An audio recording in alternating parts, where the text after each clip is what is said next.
During the initial stage of a program, an inception phase is dedicated to gaining a deeper understanding of the context for implementation. In programs that use the inclusive systems approach, or more commonly known as the market systems development approach, the inception phase typically involves establishing partnerships to fine-tune engagement strategies and gather early-stage learnings that will guide implementation. The focus is on learning and gathering information to identify key actors, constraints, and opportunities in the market system, which is essential for tailoring the program to the specific context and increasing its chances of achieving sustainable impact. Yet, the inception phase of RECONOMY seems to be about much more than that.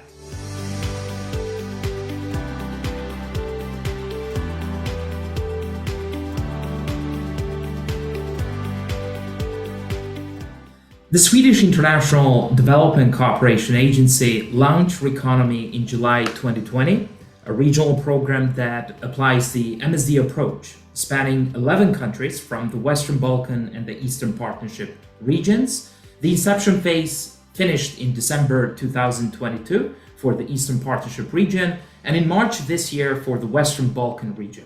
RECONOMY was conceived with a regional remit from the outset, testing the applicability of MSD principles to the challenges posed by using a whole region that comprises 11 countries as a unit of analysis with their differing operational and contextual realities. For this reason, we'll have a special conversation with Elene Tkhlashidze, the Operations Manager of RECONOMY. Elene, thank you for joining. Thank you very much, Sabin, for having us. And we'll also have Adriano Scarampi, who formerly served as advisor at the Arab Women's Enterprise Fund, which ended in 2021. It was funded by the UK Foreign, Commonwealth and Development Office, and it focused on market system change and women's economic empowerment in Egypt, Jordan, and until March 2018, the Palestinian Territories. The Arab Women's Enterprise Fund generated additional income for more than 30,000 women, and the aggregated net additional income generated for poor women across Egypt and Jordan amounted to over 4.6 million pounds. Over the project's lifetime, more than 116,000 women benefited from increased productivity and skills. Thank you for joining, Adriano. Thank you. It's great to be here. To the viewers and listeners out there, welcome to episode 28 of Inclusive Blog powered by RECONOMY, where we will dive deep into the inception phases of the two large programs. Let's start with RECONOMY, Elene. What are the unique features of RECONOMY that distinguish it as a regional program that applies inclusive systems approach, or the MSD approach, as it's more commonly referred to, as opposed to a multi-country program? Thank you very much, Sabin, for a question. Well, at RECONOMY, we think that what makes our program different is, of course, the design of it and then the implementation. And when we talk about design, we look at the regionality. We look at the double, or now even we refer to it as a triple dividend. We also have a lot of emphasis on knowledge management and learning, and in general, adaptive management of the program.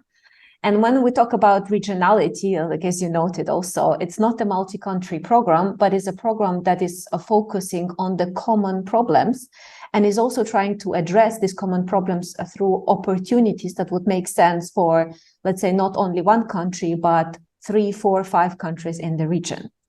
When we talk about double or triple dividend, is that the way the program is designed, it looks not only at the economic benefits, but it also looks at an environmental aspect. And when we design the program, we'll look for the sectors where we have an opportunity not only to improve social and economic conditions of our beneficiaries, but we'll also look at, is there a potential for us to address the climate change issues and have the environmental impact as well with our interventions. Then when it comes to knowledge management and learning, I mean, the program of such a scale and relevance needs to learn together with stakeholders. So we put a lot of emphasis on knowledge management and learning systems and practices so that we can have a larger outreach and scale within the program.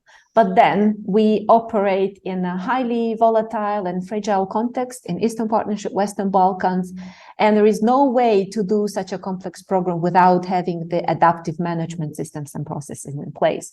So in a way, when we were designing the program, it was a lot about the content, but also the how the program needs to be organized to be able to respond to the changing environment, to unexpected circumstances, let's say, like a war in Ukraine, or even when the program started, it started with the COVID pandemic. So I would say that these four elements are at the center of uniqueness of the program. Thank you, Elena. Adriano, let's turn our attention to the Arab Women's Enterprise Fund.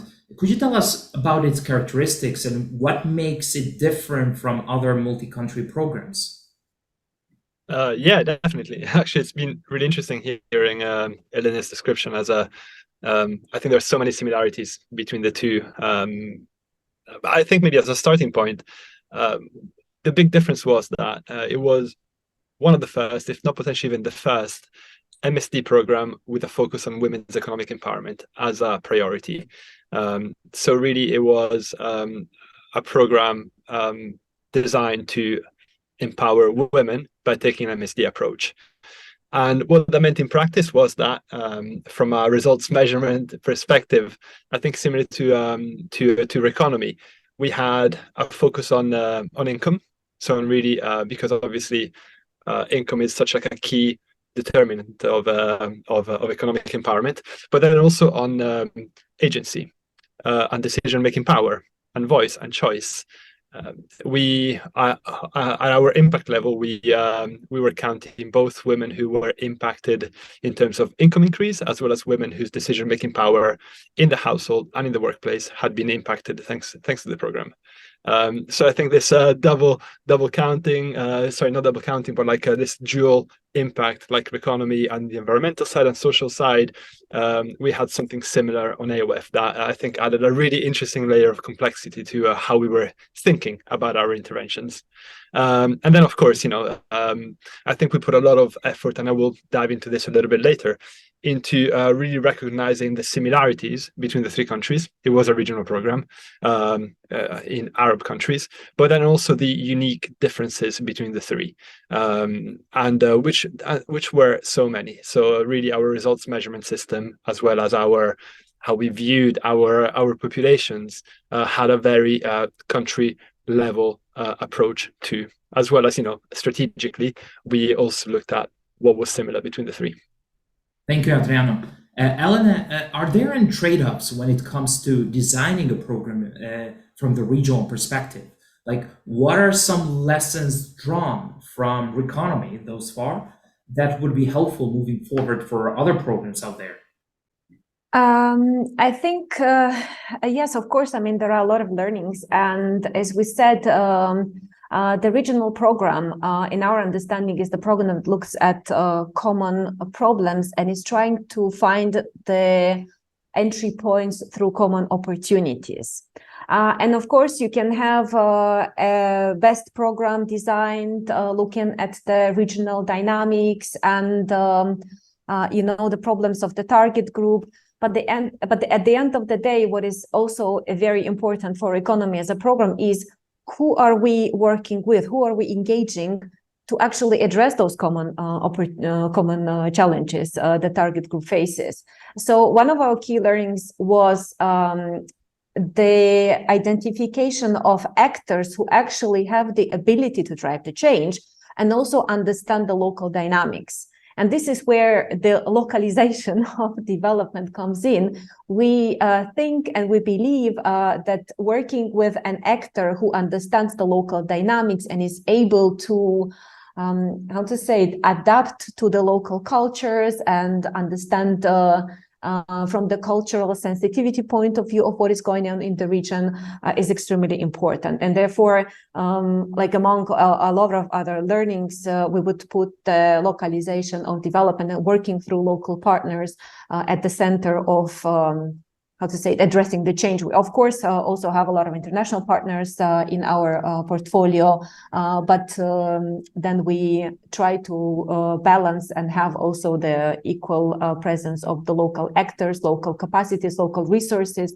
to stimulate the change, promote the sustainable, long-term, scalable results through the actors that are in the system and will stay in the system once RECONOMY moves out.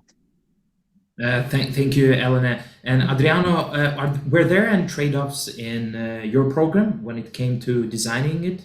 Like, what are some of the lessons learned that you can share?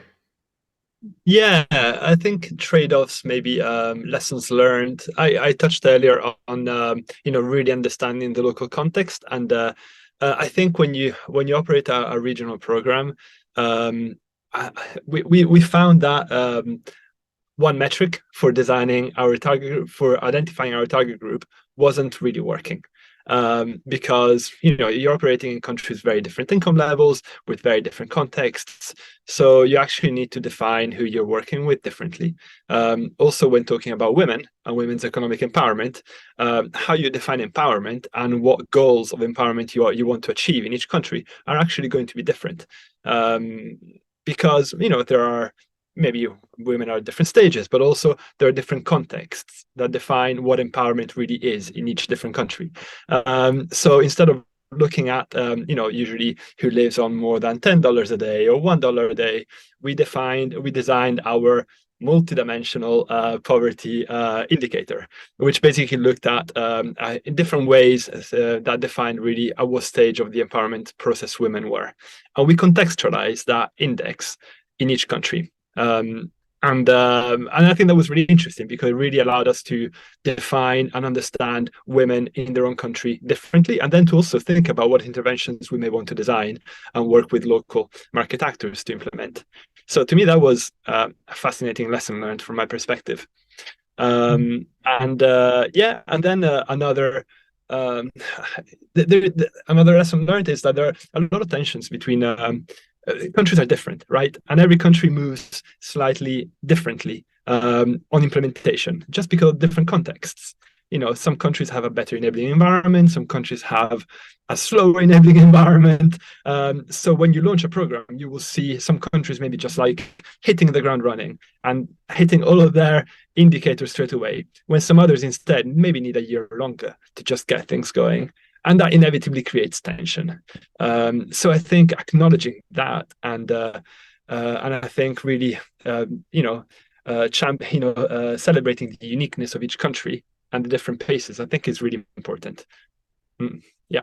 Thank you, Adriano. And Elena, now related kind of to that, programs like RECONOMY, right, and the Women's Enterprise Fund that apply the inclusive systems approach of the MSD approach for a variety of reasons need to adapt and pivot towards new strategies. So can you share with us what are the best practices for regional programs to achieve this? How did RECONOMY do this? Like, was there a focus or initial investment immediately on knowledge management and learning?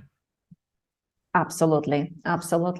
We even say in RECONOMY that knowledge management and learning, and not only say, but walk the talk, knowledge management learning is at the heart of our theory of change. It's embedded in it because we believe in the knowledge exchange. We believe in regional collaboration. We believe in the networks. We believe that the change happens with the exchange of the humans between each other. And therefore, in the design, we put it at the center. But then when we operationalize it, what we do is we are trying to enhance knowledge management, learning and communication culture and practices within the team. We also try to enable regional knowledge exchange between the projects and partners. And we also try to provide decision-making support and disseminate knowledge and enhance sustainability and scalability of results through various practices. So, for example, what it means enhancing knowledge management and culture is that we set up the systems and processes within the teams that allow us to come at a certain moment and to reflect and to exchange on how the interventions are going, what are our key learnings, and then what are we doing with it. Then what we talk about enabling regional exchange is that we're leveraging from the existing knowledge within Helvetas and other organizations that have been working on with a similar approach. And we are trying to continue and not build from the scratch because there is a lot of experience already existing in the region, and we want to continue from that and not start over. But then when we also talk about providing decision-making support and disseminate knowledge is that when we have a exciting learning or the practice that is successful, we want to talk about it. We want to bring in different stakeholders, we want to facilitate the exchange between the actors so that the change happens faster and we're not waiting for the organic adoption of different trends and tendencies in various sectors of the economy. And what we're also now trying to do in the main phase of RECONOMY is to mirror the similar structures at our implementing partners. So we're actually supporting our implementing partners and different actors in having the knowledge management and learning cultures within their organizations so that the exchange is stimulated a lot faster. So, I mean, definitely knowledge management and learning is an instrument at the heart of RECONOMY that we're very proud of. Thank you, Elena. What about in your case, Adriano? Was there a focus on knowledge management and learning? And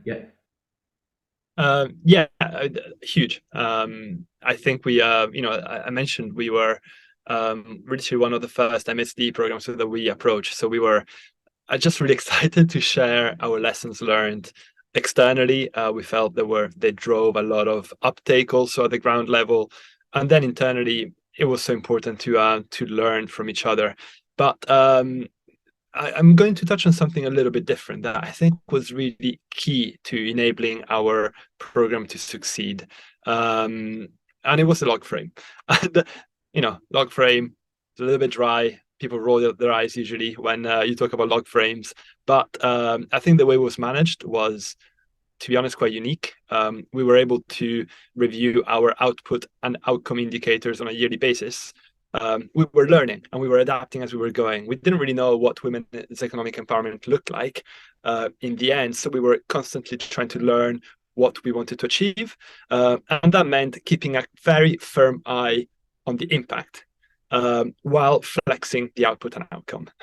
We didn't know how many firms we were going to be working with. We didn't know what change we were going to achieve at the output and outcome level to enable the impact. So we were always sitting down with the donor every October, reflecting with them, are we still on track to achieving the impact level?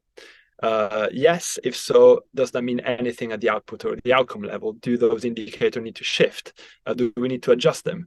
Do we should we make sure that we enable realistic output and outcome level indicators so that they allow us to actually hit our impact targets, which are the most important ones? And that level of management really allowed us to then focus so much more on the impact and to treat the output and outcome levels in a much more pragmatic way. And I think to me that was literally the core of adaptive management. Interesting. And in such programs, Adriano, team structures are often designed to be lean. So when managing a regional portfolio, however, are there additional or different considerations when it comes to staffing?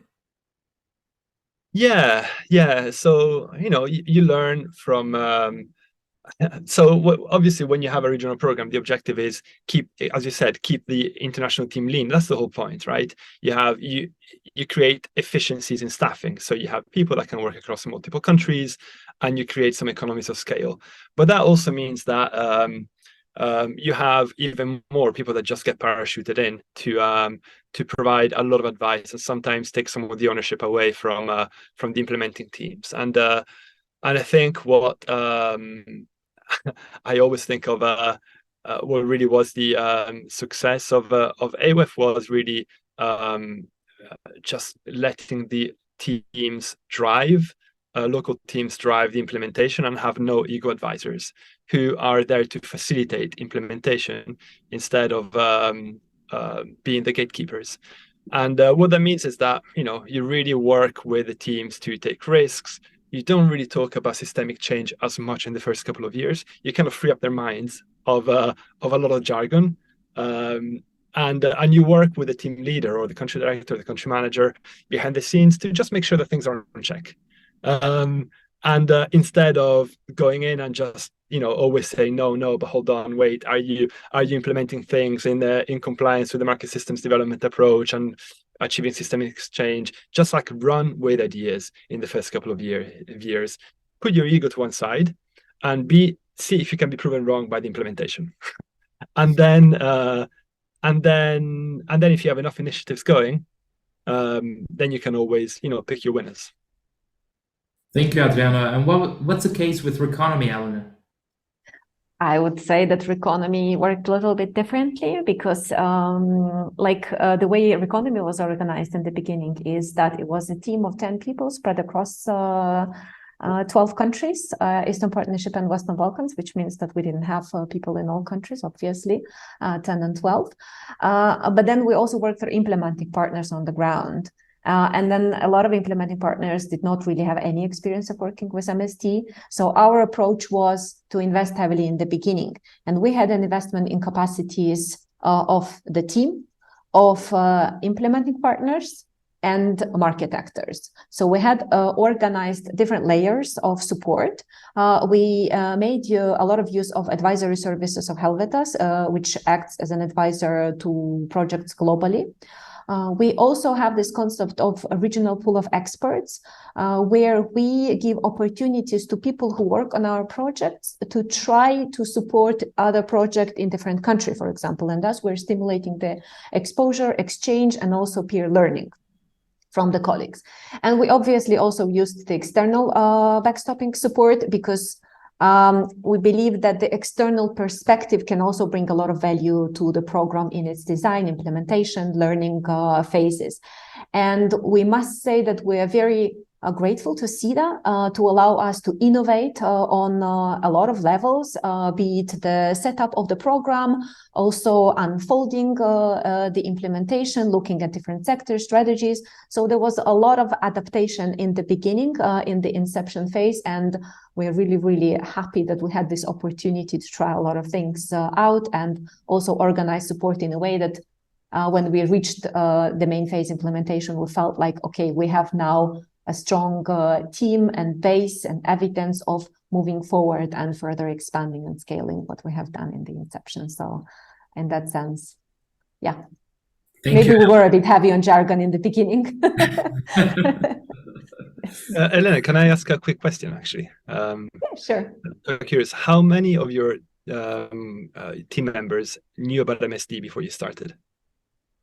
I would say that on the core team, if I had to now not go profile by profile, but guess, then we would say that we still had 60-70% of the team members with the experience, right, Sabine? Yes. Because we had a lot of people who were hired, recruited, were actually either former Helvetas employees or worked on their similar projects. But then we had a few people with technical expertise that we needed, especially when it comes to environment and climate change, and their MSD capacities were missing. And then we were investing equally in MSD and environment and climate change understanding on the team. Exactly. So kind of balancing out a bit. Yes.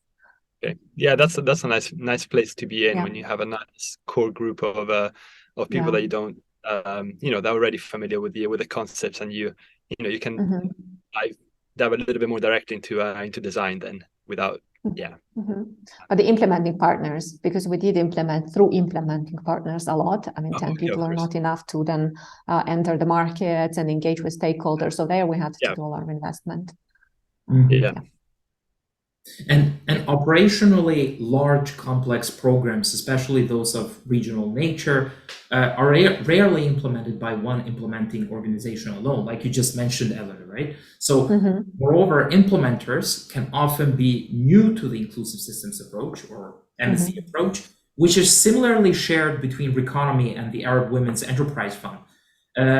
Adriano, did you continuously invest in capacity building? Like, what worked well and what didn't go so well?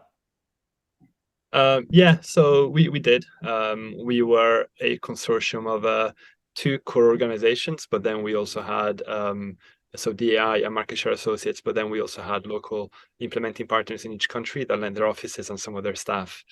So it was a consortium that was relatively big, and I was asking also the question to Elene about their MSD capacities, because that was a challenge for us. Most of the team was new to MSD. I think especially Jordan and Egypt were countries that had few MSD programs until then. So we really had to invest heavily in MSD trainings, getting the staff up and going with the basic concepts, which is also why it was really important for us to be pragmatic around what we were training the teams about. You need to, the lesson learned is that you really need to strike a very careful balance between what do they need to know in the first 2 years, and what do they need to know later, because it's very easy to just offload all of the information that you have on the team straight away, and then they just get paralyzed. So I think striking that balance was extremely important. What worked less well was just long training sessions. Just people get really bored of long training sessions, and we felt that shorter, more regular updates was a lot more valuable to everyone, and we invested heavily in one-on-ones. People lose their focus in big team meetings, so we just spent so much time just one-on-one, just going through basic concepts, and everyone learns at their own different pace, and everyone is seeing different challenges on the ground. So having that one-on-one coaching as much as possible was, I think, a bit of a game changer for us. I would certainly agree that also, like what you mentioned, yes, that it's so easy to discourage the team from actually moving forward, because they have to deal with a lot of unknown. You make assumptions, but then the reality is totally different from what you have designed in your nice strategy, eaten by culture, for example.